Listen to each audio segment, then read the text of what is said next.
नमस्कार, prime news पर Uttarakhand speaking देख रहे हैं आप। मैं हूं आपके साथ पूजा मोहन पांडे। बुलेटिन की शुरुआत बड़ी अपडेट के साथ करेंगे। बड़ी खबर, उत्तराखंड के मुख्यमंत्री पुष्कर सिंह धामी ने आज देहरादून में सफाई इंस्पेक्टर्स को नियुक्ति पत्र वितरित किए हैं। शहरी विकास विभाग की म्युनिसिपल स्ट्रेनलाइज सर्विस के तहत आयोजित इस कार्यक्रम में सीएम ने नव नियुक्त अभ्यर्थियों को भविष्य के लिए शुभकामनाएं दी हैं।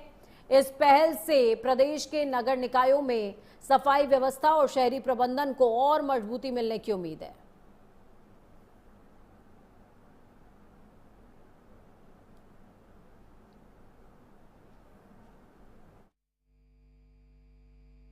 कार्यक्रम यहाँ पर आयोजित हो रहा है। ऐसे हमारे सभी नवनियुक्त सफाई निरीक्षक, मैं आप सभी को आज के इस अवसर पर मैं एक तो सबसे पहले आप सबको बधाई देता हूँ, सबको शुभकामनाएं देता हूँ। और आज का दिन आपके जीवन के अध्याय में एक नई जिम्मेदारी के रूप में आज के दिन से आपकी शुरुआत हो रही है। और अब आपके पास बहुत सारी जिम्मेदारियां आनी हैं और स्वच्छ भारत अभियान जो चल रहा है, और हम लोगों का राज्य पर्यटन आधारित राज्य है। आध्यात्मिक हो, पर्यटन की दृष्टि से हो, धार्मिक दृष्टि से हो, बड़ी संख्या में लोग यहाँ आते हैं। और पूरे राज्य को स्वच्छ करना, विशेषकर हमारे निकायों को स्वच्छ बनाना, यह हमारा आज के दिन से ही संकल्प होना चाहिए। और ऐसा नवाचार आप सबके माध्यम से होना चाहिए कि इससे निश्चित रूप से एक निकाय को देखने के बाद जहां आपकी जिम्मेदारी है, दूसरे निकाय के लोग कहें कि वहां कितना अच्छा काम हुआ है, वहां कितनी अच्छी सफाई व्यवस्था हुई है। साधन कम हो सकते हैं, चुनौतियां बड़ी हो सकती हैं, लेकिन हिम्मत और हौसले अगर हमारे बड़े हैं तो हर रास्ता आसान हो जाता है, मंजिल हम सबको मिल जाती है। तो इस भाव से हमको काम करना है। मैं आज चूंकि बड़ा शुभ दिन है और आप लोगों ने इसके लिए लंबा परिश्रम भी किया है, प्रशिक्षण भी लिया है, और शिक्षा संस्कार सभी आपको अपने परिवार से मिले हैं, माता पिता से मिले हैं, गुरुजनों से मिले हैं। मैं उन सभी का भी बहुत अपनी तरफ से, आपके माता पिता, आपके गुरुजनों को, उन सबको भी मैं बधाई देता हूं, जिनके मार्गदर्शन से आप आज इस मुकाम को हासिल कर रहे हैं। मदन सिंह जुड़े हुए हैं इस खबर पर ज्यादा जानकारी के लिए। मदन, क्या कुछ अपडेट है? मुख्यमंत्री पुष्कर सिंह धामी की तरफ से ये जो नियुक्ति पत्र दिए गए हैं, मुख्यमंत्री की मौजूदगी के बाद हो सकता है कि इन तमाम जो इंस्पेक्टर्स हैं इनमें एक अलग तरीके का उत्साह नजर आए। निश्चित तौर पर पूजा, देखिए जिस तरीके से आज जो है 63 सफाई निरीक्षकों को मुख्यमंत्री पुष्कर सिंह धामी ने नियुक्त, कहीं गति मिलेगी, क्योंकि तमाम तरीके की परिस्थितियां इस तरीके की बनती है कि जो सफाई कर्मचारी है वो सही तरीके से कार्य नहीं कर पाते हैं। कई जगह दिक्कतों का सामना करना पड़ता है। लेकिन जब एक निरीक्षक वहां पर मौजूद रहेगा और उनके ऊपर कोई अधिकारी एक नया मिल जाएगा क्योंकि प्रतिदिन उसकी देखरेख चलेगी, तो निश्चित तौर पर कहीं ना कहीं जो सफाई अभियान है उसको भी गति मिलेगी। और ये तमाम जो 63 इंस्पेक्टर आज जिनको नियुक्ति पत्र दिए गए हैं, तो उनको भी कहीं ना कहीं हौसला अफजाई मिलेगी, क्योंकि मुख्यमंत्री पुष्कर सिंह धामी ने सीधे तौर पर इनकी इतनी थपथपाई है और कहीं ना कहीं निर्देशित भी किया है कि अपने कार्य के प्रति किस तरीके से समर्पित रहा जाए। और शहरी विकास विभाग द्वारा ये कार्यक्रम आयोजित किया गया था, जिसमें कि नियुक्ति पत्र बांटे गए हैं और भी तमाम चीजें आज वहाँ पर देखने को मिली। मुख्यमंत्री पुष्कर सिंह धामी ने शहरी विकास की नई बिल्डिंग है उसका निर्माण किया है, उसका भी वर्चुअली तौर पर उद्घाटन मुख्यमंत्री पुष्कर सिंह धामी ने वहाँ पर किया है। उसके साथ ही तमाम शहरी विकास के जो अधिकारी है उन्होंने जो और चीजें जो करने जा रहे हैं सफाई अभियान के लिए मदन, निगम अभी और भी कई नियुक्तियों का इंतजार कर रहा है। निगम कर्मचारियों की बात की जाए या फिर विपक्ष की बात की जाए, दोनों ही लगातार इस बात को लेकर संघर्षरत रहे हैं कि निगम में अभी और भी नियुक्तियां किए जाएं। तो क्या आगामी दिनों के अंदर और भी नियुक्तियां देखने को मिलेंगी? हम और भी इस तरह की नियुक्तियों और नियुक्ति पत्र वितरण पर चर्चा कर रहे होंगे क्या? निश्चित तौर पर पूजा, देखिए जिस तरीके से मुख्यमंत्री कृष्ण सिंह धामी ने सीधे तौर पर ये निर्देश दिए हैं कि जो भी परीक्षाएं होती है उसके जो रिजल्ट है वो त्वरित रूप से सामने आए, और जितने भी लोगों को नौकरियां लगती है उनको सीधे तौर पर प्रमाण पत्र दिए जाए। और उसी क्रम में जो है निगम में जिस तरीके की परिस्थितियां चल रही है, क्योंकि अभी भी कहीं ना कहीं जो है कर्मचारियों की कमी उसमें दिखाई देती है, और तमाम परीक्षाएं हो चुकी है लेकिन अभी तक नियुक्ति पत्र उनको मिले नहीं है। तो निश्चित तौर पर भविष्य में जल्द ही ये देखने को मिलेगा कि जो कमियां हैं वो भी दूर की जाएंगी, और अन्य लोगों को भी जो है नियुक्ति पत्र जल्द मिलेंगे निगमों, क्योंकि राज्य के जो नगर निगम है वहां पर किसी भी तरीके की कोई कमी ना हो, उसके लिए मुख्यमंत्री पुष्कर सिंह चलिए, बहुत शुक्रिया मदन हमारे साथ इस खबर पर ज्यादा जानकारी के लिए। लेकिन आप हमारे साथ में बने रहिए, आगामी खबरों पर आपकी जरूरत होगी। सीएम पुष्कर सिंह धामी का जिक्र हो रहा है तो आपको बता दें कि आज हरिद्वार दौरा है उनका। कुंभ 2027 की तैयारियों का जायजा लेंगे मुख्यमंत्री।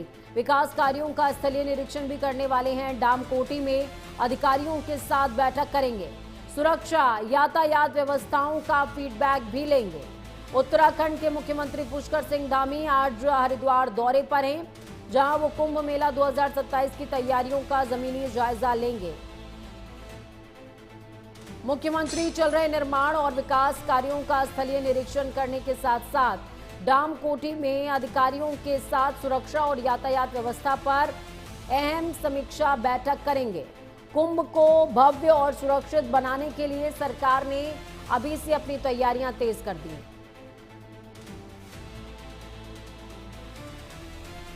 मदन जुड़े हुए हैं हमारे साथ लगातार। मदन, कुंभ हमेशा से ही महत्वाकांक्षी पर्यटन परियोजना, महत्वाकांक्षी धार्मिक पर्यटन परियोजना और महत्वाकांक्षी आर्थिक परियोजनाओं में से एक रहा है, और यही वजह है सरकार चाहे उत्तर प्रदेश की हो, मध्य प्रदेश की हो या उत्तराखंड की, विशेष फोकस हमेशा कुंभ पर रहता है।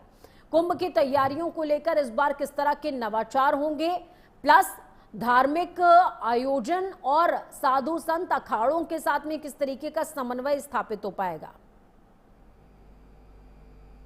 पूजा, देखिए 2027 में होने वाले कुंभ को लेके विगत जो है एक वर्ष से तैयारियां चल रही है, और निरंतर मुख्यमंत्री पुष्कर सिंह धामी इसकी मॉनिटरिंग कर रहे हैं, क्योंकि 2027 में कुंभ होना है और कुंभ के लिए विशेष इंतजाम किए जाते हैं। इस बार तमाम तरीके के नवाचार वहां पर देखने को मिलेंगे, जहां पर क्योंकि अक्सर करोड़ों की संख्या में लोग जब पहुंचते हैं तो कहीं ना कहीं जो व्यवस्थाएं हैं उसमें किसी तरीके की कोई कमी ना रहे, उसके लिए अभी से जो है सारे इंतजाम किए जा रहे हैं। और मुख्यमंत्री पुष्कर सिंह धामी का ये तीसरा दौरा है जो कि कुंभ को लेकर वो हरिद्वार जाते हैं, और वहाँ पे सारी चीजें, चाहे निर्माण कार्य हो, चाहे सुरक्षा व्यवस्था हो, इसके साथ ही जो पर्यटक या श्रद्धालु यहाँ पर पहुंचेंगे उनके लिए किस तरीके की व्यवस्थाएं हैं, क्योंकि तमाम वहाँ पर वैकल्पिक पुल बनाए जाते हैं, और हमने देखा था कि अतिक्रमण पूरी तरीके से हटाया गया उनके चलते, और क्योंकि खासतौर पर सुरक्षा व्यवस्था को लेके भी तमाम इंतजाम किए। इस बार ड्रोन से पूरी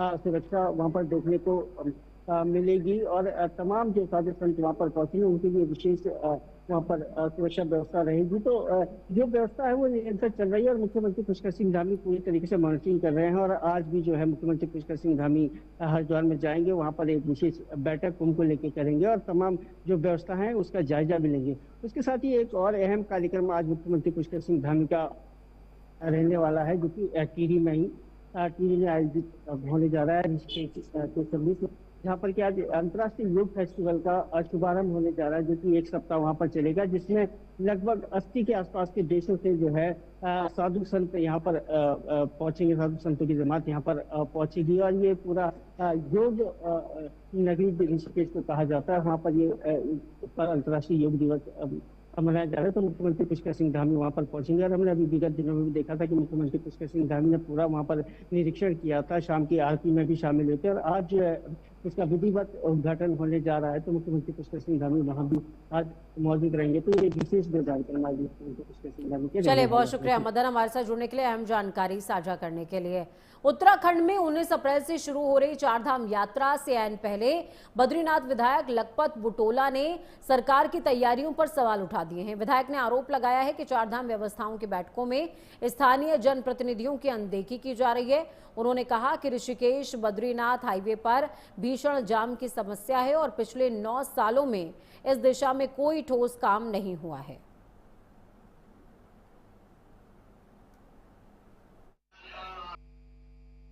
चार धाम यात्राओं की व्यवस्थाओं को लेकर जो भी मीटिंगें होती हैं, उन मीटिंगों में कभी भी स्थानीय जनप्रतिनिधि को नहीं बुलाया जाता है।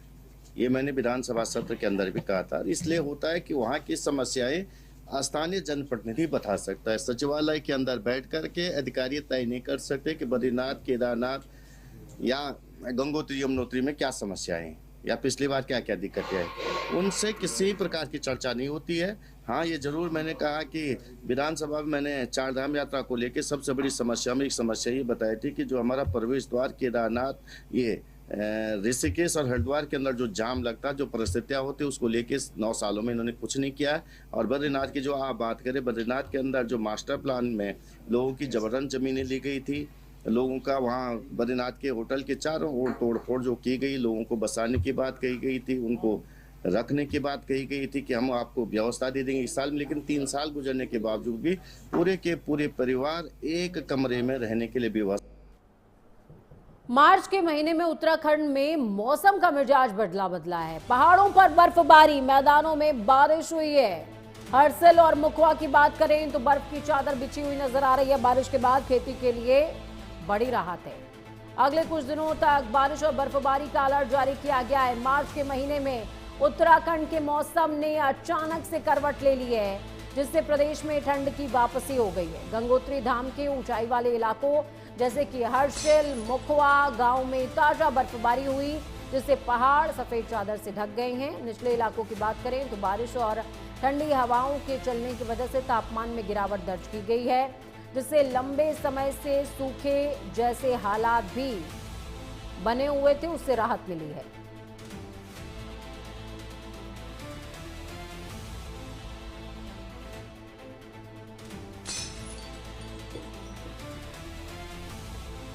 तो देखिए, ऐसे किसान माफ कीजिएगा जो कि बागवानी करना चाह रहे थे या मैदानी इलाकों के किसानों की बात करें तो जमीन तैयार होने का काम हुआ है, बारिश हो गई है और ऊंचाई वाले क्षेत्रों में बर्फबारी।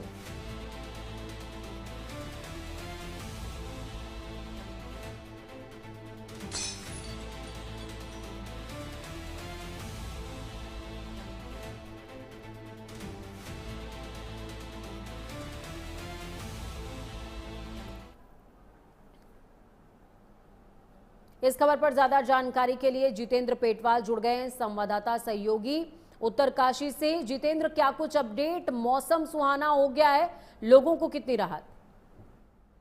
देखिए, मार्च के महीने में जहां थोड़ी बहुत गर्मी का सिलसिला शुरू हुआ था, अब थोड़ा सा थमता हुआ नजर आ रहा है और अचानक जो मौसम है उसने बदलते मिजाज में जो ठंड की वापसी करा दी है लोगों को। और खासतौर पर उच्च हिमालयी क्षेत्रों में कल हल्की फुल्की बर्फबारी देखने को मिली और मैदानी क्षेत्रों में भी बारिश हुई, तो उससे ठंडक काफी बढ़ गई है। हल्की बर्फबारी हालांकि अभी दर्ज की गई है, लेकिन आगे भी मौसम विभाग अभी ये कहता हुआ नजर आ रहा है कि कुछ और दिनों में जो है बारिश का सिलसिला जारी रह सकता है। और लगभग पूरे प्रदेश में कल बारिश देखने को मिली थी। आईटी वाले जो क्षेत्र है वहां पर हल्की फुल्की बर्फबारी या ओले भी पड़े थे, तो उससे काफी खुशनुमा मौसम हो गया है। हालांकि आज काफी चटक धूप जो है अधिकतर उत्तराखंड के जो मैदानी इलाके हैं वहां पर खिली हुई है। उच्च हिमालयी क्षेत्र जो है उन जनपदों में थोड़ा सा बादल कहीं कहीं पर दिखाई दे रहे हैं और सामान्य तापमान बना हुआ है। तो कुल मिलाकर कल की जो बारिश और जो बर्फबारी थी उसने काफी राहत लोगों को दी है। जी बिल्कुल, बहुत शुक्रिया जितेंद्र हमारे साथ जुड़ने के लिए, अहम जानकारी साझा करने के लिए। जितेंद्र पेटवाल जुड़े हुए थे, जिन्होंने बताया किस तरीके से मौसम सुहाना होने के बाद लोगों को निजात मिली है तमाम समस्याओं से। गर्मी मैदानी इलाकों में चूंकि बढ़ गई थी, अगर पहाड़ी इलाकों की बात की जाए तो बागवानी किसानों को भी इसका फायदा हुआ है। खबरों में आगे बढ़ते हैं। प्रतापनगर से कांग्रेस विधायक विक्रम सिंह नेगी ने लच्छीवाला टोल प्लाजा को लेकर के सरकार पर निशाना साधा है। उन्होंने आरोप लगाया कि टिहरी, उत्तरकाशी और चमोली समेत कई पहाड़ी जिलों के लोगों को महज 6 किलोमीटर के सफर के लिए भी भारी टोल टैक्स देना पड़ रहा है। विधायक ने इसे सरकार की शय पर जनता की जेब पर डाका बताया और टोल प्लाजा को हरिद्वार हाईवे पर स्थानांतरित करने की मांग की है।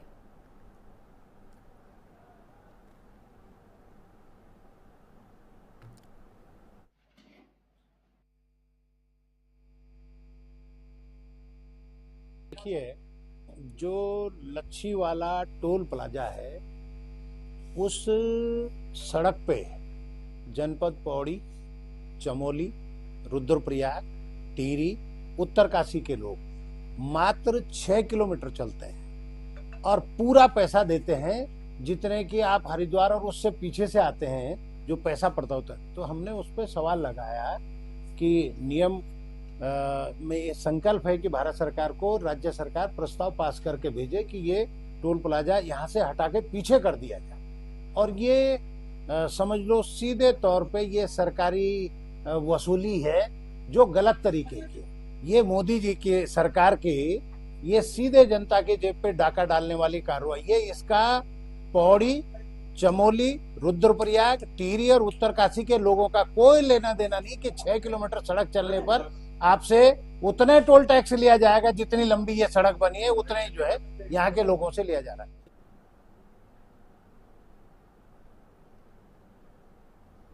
तो देखिए, लोगों पर जबरन टोल टैक्स थोपने का आरोप है, लोगों की जेब पर डाका पड़ रहा है, ये एमएलए कह रहे हैं। एमएलए विक्रम नेगी ने बड़ा आरोप लगाया है। उन्होंने साफ तौर पर कहा कि लच्छीवाला टोल को उगाही केंद्र की संज्ञा दे देनी चाहिए।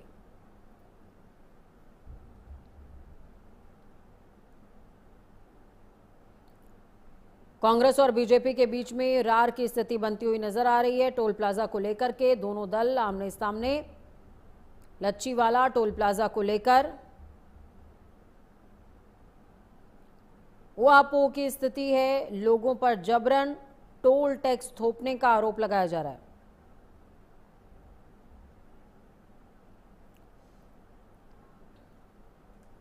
देहरादून में बिना लाइसेंस पुराने वाहनों की खरीद फरोख्त करने वाले कारोबारियों पर परिवहन विभाग ने बड़ा शिकंजा कसा है। आरटीओ प्रशासन ने शहर के कई रीसेल डीलर्स के ठिकानों पर छापेमारी करते हुए मानकों का उल्लंघन करने वाले विक्रेताओं की गाड़ियों को ब्लैकलिस्ट कर दिया है।